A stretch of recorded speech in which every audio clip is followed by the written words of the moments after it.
Hi, my name's Ben, and this is my DBU Chapter 2 assignment. Yeah. Regarding the first question, which is how do employees react depending if it's theory Y or theory X, I think it's a bit of a mixed bag.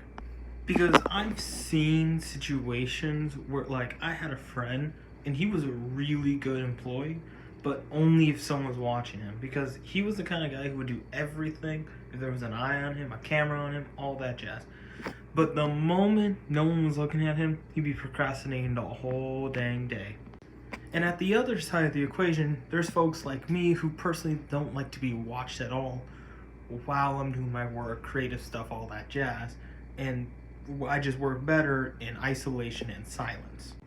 And when it comes down to which one is better than the other, I'm gonna say it's just like there are some good employees who work better with Y, better with X.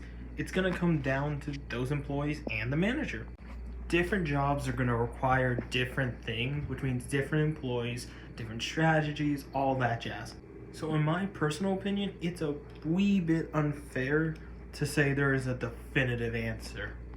And to expand on that note, I think, especially when it comes down to who people are individually and who the boss is individually, maybe using them interchangeably depending on the person might be the most effective, because when you really think about it, theory X completely goes under the assumption that people don't want to work. And in this kind of economy, when service industries is the most common jobs for entry level, it's easy to see why people don't want to be working.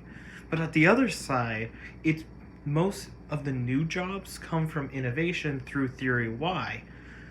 So it creates this weird situation. And honestly, again, restating it, it's probably better if it's like a service job where there's no possible innovation. Theory X is maybe going to be a bit more effective. But if it's one where innovation is highly needed and cannot be disregarded, you're going to need to be much more heavily focused on theory Y. Overall, that's just my take on it. All right, thanks.